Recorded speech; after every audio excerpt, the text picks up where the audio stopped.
Alright, this thing is cooled down. It is cold to the touch in each one of these.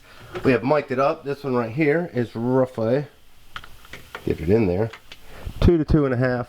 It's a little rough finish, so it teeters back and forth a little bit.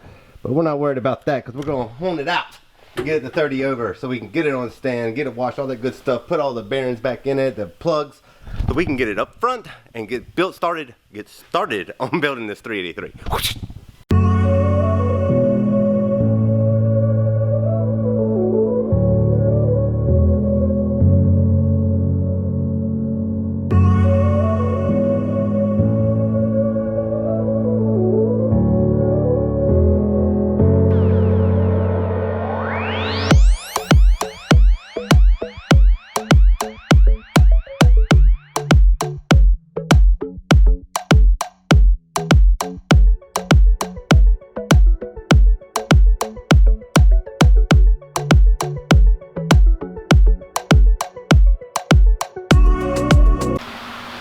Alright, we have finished honing it.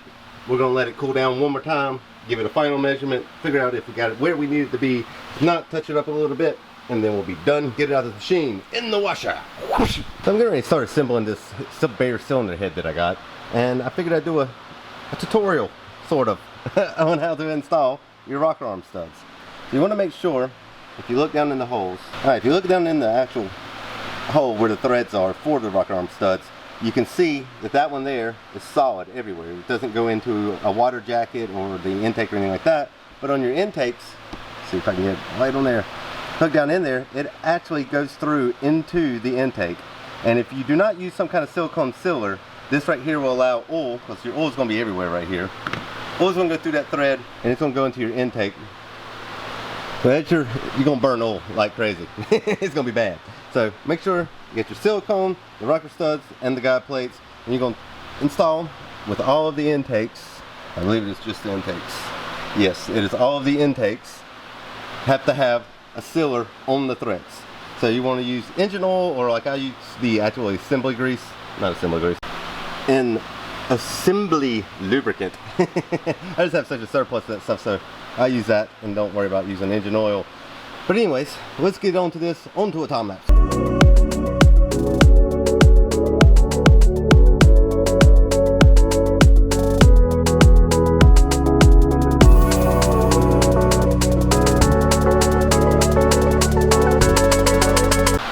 So now they're torqued down to 50 foot-pounds each. We've double checked it and everything's good to go. And that is how you install rocker arm studs.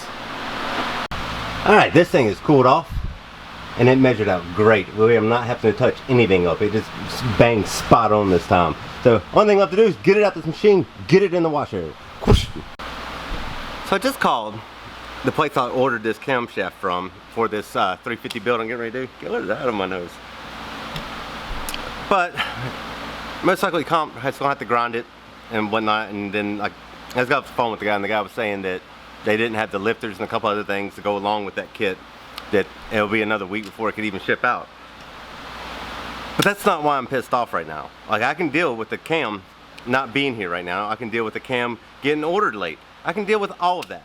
The attitude though is what I cannot deal with. The guy, I called him and I was like, hey, I was like, I tried to go back through my emails and find the shipping information on the camshaft, and like I got an invoice from them, which is really weird because he told me, give me a second, what date is the invoice? Invoice date 7/22, it's July 29th. So technically I ordered this on the 22nd and it just got placed yesterday. So the 22nd till the 28th. It said my card kept getting declined.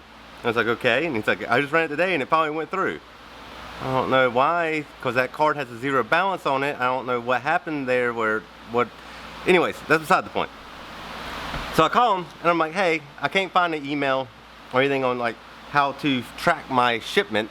All right, let's calm down, get collected, and actually tell what's going on here and why you're probably never going to order through this company ever again, ever. But I have tried twice with them, twice to place an order. One time I called and asked for a kit for a motor, and I was like, hey, can I get a quote on this engine kit? Because, you know, I have 3 different distributors that I can use, and I was like, I'm gonna figure out which ones are the cheapest, and that's where I'm gonna order from. So I get the guy on the phone, I'm like, hey, I need a master kit for such and such motor. I don't even know what motor it was at this point. He's like, well, do you want to buy it or not?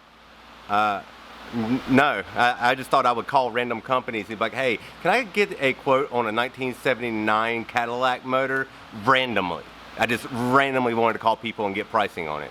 Yes, I want to buy it if you're the cheapest. So how about give me the quote so I can see if I even want to use you.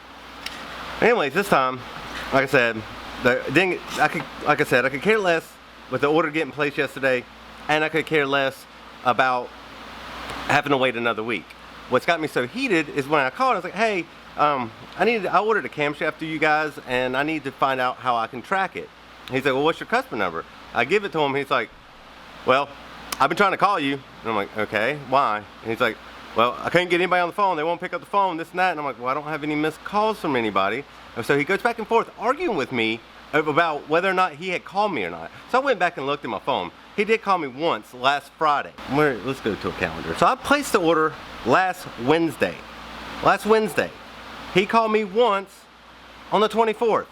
Once. I'm guessing because it took him 2 days to try to actually place the order. Or what? I don't understand how the invoice was the 22nd, but yet that's beside the point. Well, anyways, he called me once last week and hasn't called me since then. I went back through my phone to look for it, and I missed one phone call on Friday. Well, anyways, he argued with me about that. I don't even know what he's arguing with me about yet, because I don't have any of the information. Only thing we've talked about so far is he had tried to call me multiple times and couldn't get a hold of me. That's like, well, what number do you have? And the whole conversation didn't have to happen, and it's the tone that he was talking to me in, like, well, you didn't get your the calls, you wouldn't pick up your fucking phone. First off, I could care less about that. I was happy-go-lucky calling you, and all I wanted to know was, how do I track my shipment? That's all I needed to know. I don't know why you felt the need to have an argument with me and then act like I'm arguing back with you. And I'm like, dude, I'm just saying you didn't call me. He's like, well, I'm telling you I did. Okay, well, I don't remember hearing my phone ring or seeing missed calls, but whatever you say, buddy, I'm done with your company, because this is twice you guys have been argumentative and a jackass to me, so why would I spend my money with you? Anyways, whoosh. All right, back to being happy. Whoosh. So, while I was installing the rocker arm studs on that head, I realized that I was putting all of them to the left with the ceiling on them. On the how-to videos, you probably not make mistakes when you're teaching people how to do things, but here's my mistake I made. I put them all to the left. So that one is correct, that one is incorrect, that one is correct, that one is incorrect. So I need to pull this one out and this one out and put sealer on it and then torque it back down. Alright, now they've all been gone through, checked again, made sure everything is the way it's supposed to. They're done until I can't put the valves in until my cam and lifter kit gets here, because it's got my springs, retainers, and locks in it. So, we're done with the heads for now. Another vlog has come to an end, which means it's time to smash this like button right here, click on the share button over here, share this vlog with anybody you think might find it interesting, comment down below, let me know what you thought about the vlog. If you haven't yet, make sure you subscribe to my channel, ring the bell, that way there you'll get the notifications, and we will talk with you later. Whoosh.